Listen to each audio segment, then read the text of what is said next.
Well, it's another new day in the shop. We got a fire going. It's nice and toasty in here. And we got our pallet wood rack all stocked up with fuel. And we've got a Model TT hub puller. That is a hub puller for a Model TT hub, which is the rear end that's in this doodlebug. So we can finally get this back wheel off, and I'll show you how to use this little guy.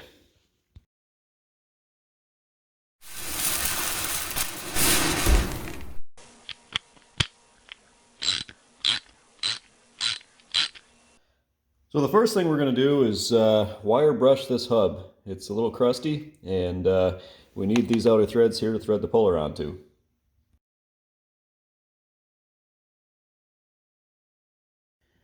Now that we've got the threads clean, I'm going to go ahead and squirt just a little bit of lubricant on there.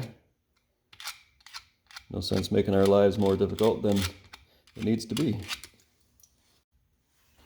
We'll go ahead and thread the puller on.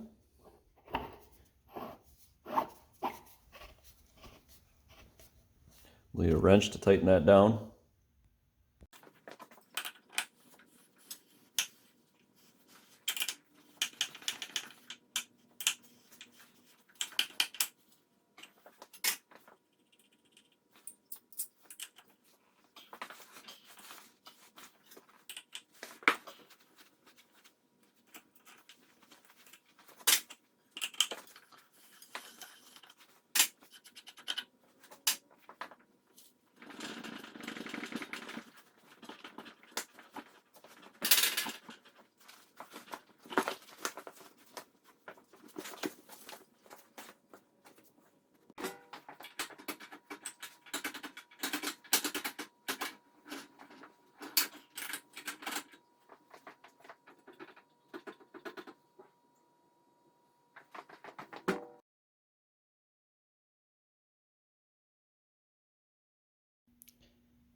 Well, we got the back wheels off, and you know, like any project like this, it's uncovering new hurdles.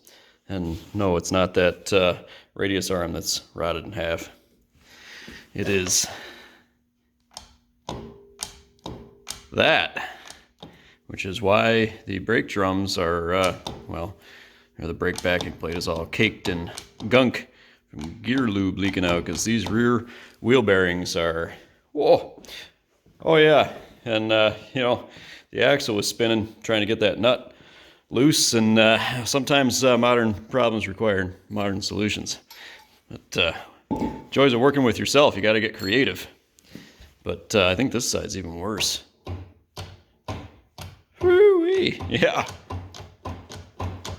Not great. So yeah, you know, there's one side that says, well, for what we're going to do with it, it's not going to matter. It's just going to tool around the yard. But then there's the other side of it that says, wow, you know, that's really bad. We should probably replace them. So we'll make that decision a little bit later down the line.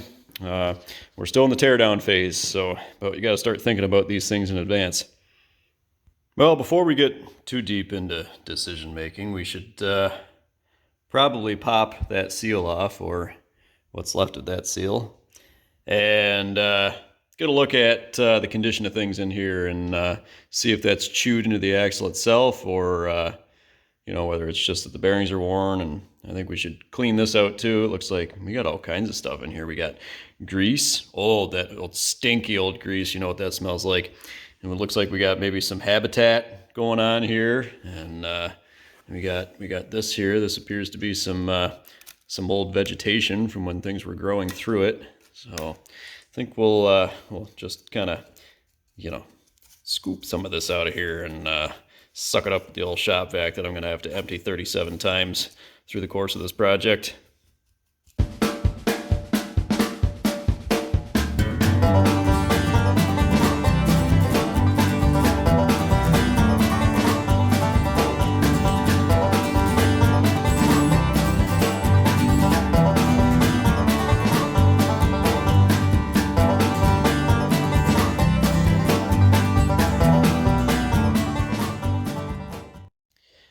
All right, that's better. Now we can actually kind of see what's going on. And, you know, I started to pry on this seal a little bit, and let me get some light in here for you. And since this gap is so absolutely gigantic, would you focus? I'm telling you, this thing... Anyway, this gap is so gigantic that we can see right in there. And you will notice that the wear, I mean, granted there's undeniably going to be bearing wear, but the wear is primarily on the axle. So that's not good. So there's really not any point in putting bearings in this. I mean, the bearings are there. They're the 4-inch long. I'm not sure if they're 4-inch. They're somewhere in that vicinity. You would think I would know because they're in the Fordsons, but they're a long roller bearing, and you can see that it is chewed right clean into the axle. So that axle's got to be a solid 1/4 inch smaller in total diameter than it's supposed to be. So we're going to do the right thing and pretend that we didn't see that. Have you guys ever noticed when you're running the shop vac around in your shop that the shop vac like mysteriously identifies as a grappling hook? It is the most annoying thing ever. That being said, while I was pulling the shop vac over, I knocked this leaf spring off the board and it fell down flat on the ground. And when it hit the ground, this happened.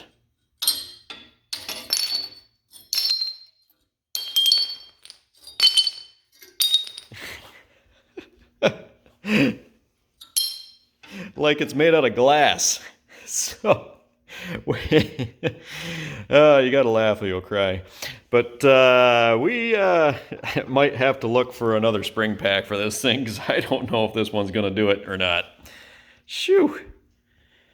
Alright, well, we've ground on this crack a little bit, and I honestly can't quite tell where the end of it is. I was going to drill a hole at the end of it to stop the crack from spreading, which is kind of standard practice, but I'm not really sure where it is. And to see it in person, you'd see what I mean. But in the interim, I've got a little bit bigger problem in that my welder cord isn't long enough to reach over where it needs to go. So we need to figure out how to get this whole kit and caboodle over yonder. So I think what I'm going to do is, this is totally OSHA approved. I think I'm going to pick this whole thing up and I'm going to put all the jack stands on those little 4-wheel dollies. And that way I can scoot it over. But the problem is that 2 of the dollies that I need are under that engine. And in order to pick this up by myself and put dollies under it, I'm going to have to use the engine hoist to pick the chassis up. And I'm going to need the engine hoist to remove the engine off those dollies. So we've got a predicament here. I don't know. We're going to figure it out. All right, guys. So I've been thinking about this, and I think that I have brainstormed a solution. Either that, or we are about to document and record some calamity.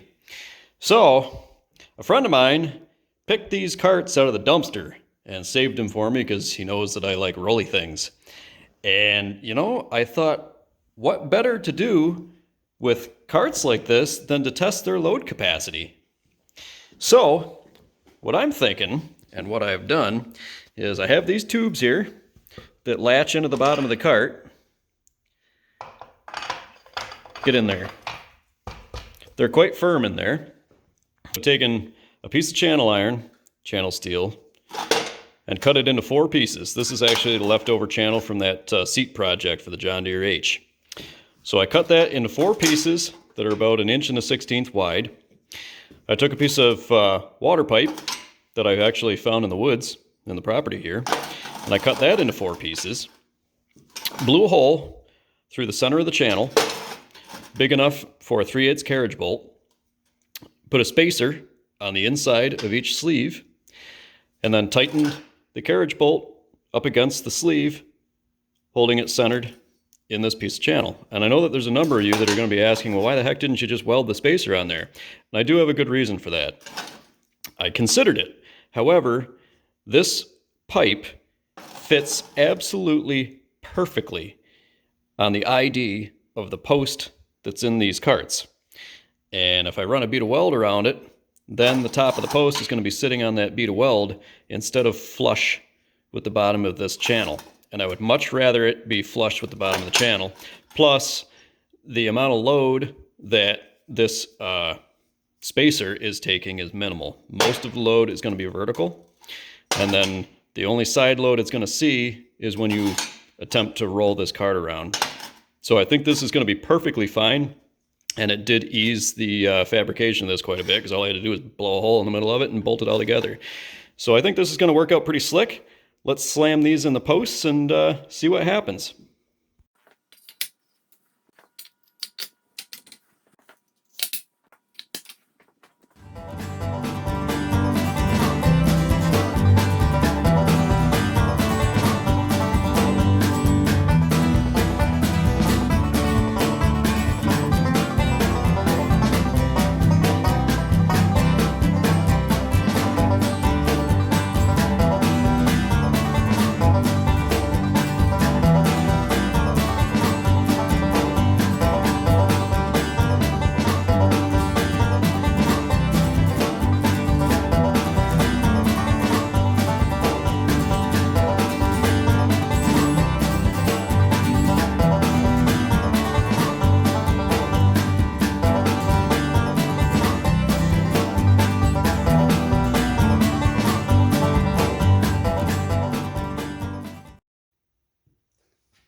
All right, guys, well, it's on its own feet. It's holding itself up.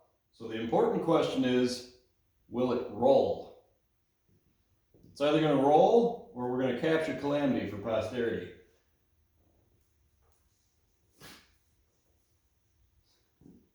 Like butter.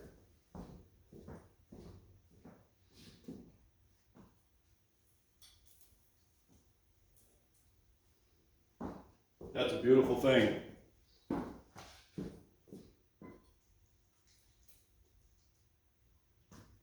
Mint. So naturally I have to put a disclaimer on here that I am not advising that you do this at home.